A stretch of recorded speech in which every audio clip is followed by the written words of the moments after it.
ఈరోజు జరిగిన సంఘటన ప్రతి ఒక్కరూ కూడా ఆలోచించాల్సిన విషయం.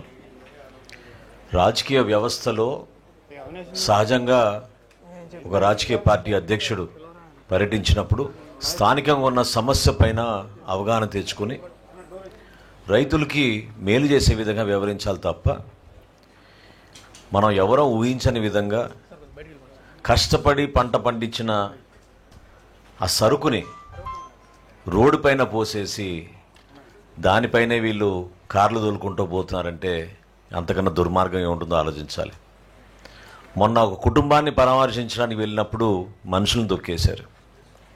ఈరోజు రైతులను పరామర్శించడానికి వెళ్ళినప్పుడు కష్టపడి పండించిన ఆ తోటపరి మామిడికాయల్ని కావాలని ఇప్పుడే వచ్చిన సమాచారం ఏంటంటే దేవేంద్ర అనే ఒక అడ్వకేటు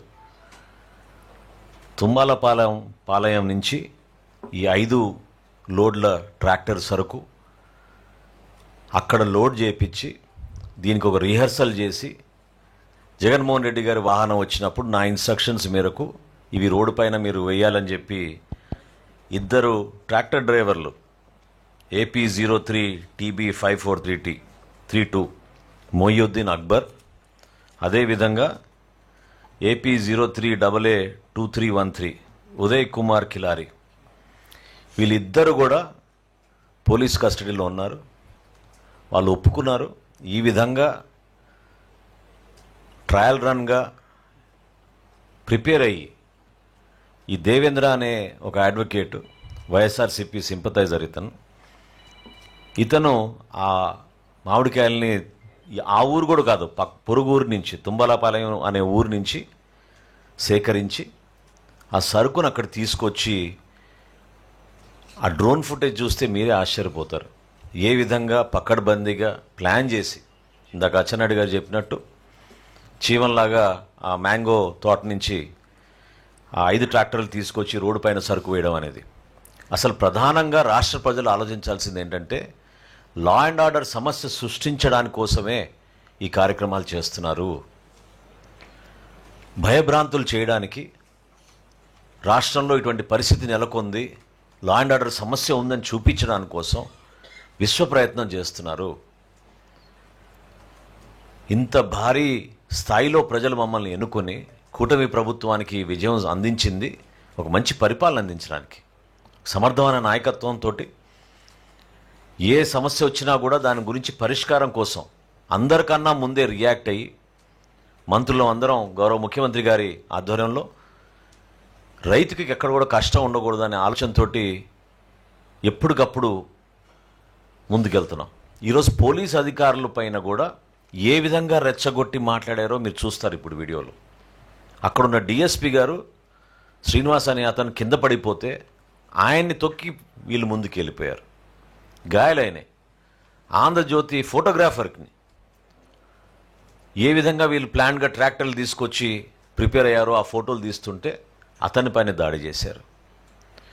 కేవలం రెచ్చగొట్టడానికే కాలు తీసేస్తాం, చేయి తీసేస్తాం. అసలు ఆ భాష వింటుంటే రాజకీయ వ్యవస్థలో మనందరం కూడా తలదించుకునే విధంగా వ్యవహరిస్తున్నారు. ఇది చాలా పొరపాటు. ప్రజా సమస్యలపైన మీరు పోరాడండి. గతంలో పవన్ కళ్యాణ్ గారు ఇదే చిత్తూరు జిల్లాలో మదనపల్లిలో టొమాటో రైతుల గురించి వైఎస్ఆర్సీపీ ప్రభుత్వ హయాంలో వెళ్ళినప్పుడు ఆ రోజు కూడా అంతే హార్స్లీ హిల్స్ పైన నిర్బంధించారు, మమ్మల్ని బయటికి రానివ్వలేదు. చివరికి మార్కెట్ యార్డ్ దగ్గరికి వెళ్తా ఉంటే వెళ్ళనీయకుండా రోడ్డు దగ్గరనే రైతుల్ని కలిసాం, పరామర్శించాం. కానీ కావాలని ఇట్లా కొనుగోలు చేసి మరి సరుకును తీసుకొచ్చి రోడ్డు మీద పాడేసి దానిపైనుంచి వీళ్ళు వాహనాలు తొక్కించుకుంటూ వెళ్తున్నారంటే ఎంత ఎంత ఉన్మాదులో మనం ఆలోచించాలి. దయచేసి రాష్ట్ర ప్రజలు నేను కోరుతున్నాను, ప్రభుత్వం ఎప్పుడు మీకు అండగా నిలబడుతుంది. లా అండ్ ఆర్డర్ ఎట్టి పరిస్థితుల్లో మెయింటైన్ చేయాలి. పోలీస్ యంత్రాంగాన్ని గౌరవించాలి. స్థానికంగా ఉన్న సమస్యలపైన ఖచ్చితంగా ఒక ప్రతిపక్ష నాయకుడిగా మీరు మాట్లాడితే మీరు మాట్లాడండి. వేదికలు ఉన్నాయి దానికి, ప్రభుత్వం స్పందిస్తుంది. అంతేగాని ప్రజల్లో ఒక భయభ్రాంతులైన వాతావరణం సృష్టించి రెచ్చగొట్టి ఇబ్బంది పెట్టాలి ప్రభుత్వాన్ని కేవలం లా అండ్ ఆర్డర్ సమస్య పైన తీసుకెళ్తే రేపటి రోజున ఈ సమస్యని మరింత తీవ్రంగా తీసుకెళ్ళగలుగుతామనే ఆలోచనతో వీళ్ళు చేస్తున్న దుర్మార్గమైన ఆలోచన. ఇది ప్యూర్గా ఆర్టిఫిషియల్ క్రియేషన్. 90% ఆల్రెడీ కొనుగోలు జరిగిపోయింది. ఆర్టిఫిషియల్గా క్రియేట్ చేశారు ఈ సమస్యను. దీన్ని ప్రతి ఒక్కరూ గమనించి ఎటువంటి వ్యక్తిత్వం వీళ్ళకు ఉందో మీరు అర్థం చేసుకోవాలి. ఎంత దారుణంగా వ్యవహరించారో. రాబోయే రోజుల్లో కూడా ఈ విధంగానే ప్రతి ప్రాంతంలో ప్రతి జిల్లాలో పర్యటించి అలజడి సృష్టించడానికి వీళ్ళు సిద్ధమయ్యారు తప్ప ప్రజల శ్రేయస్సు కోసం కాదని ఈ సందర్భంగా నేను తెలుపుతూ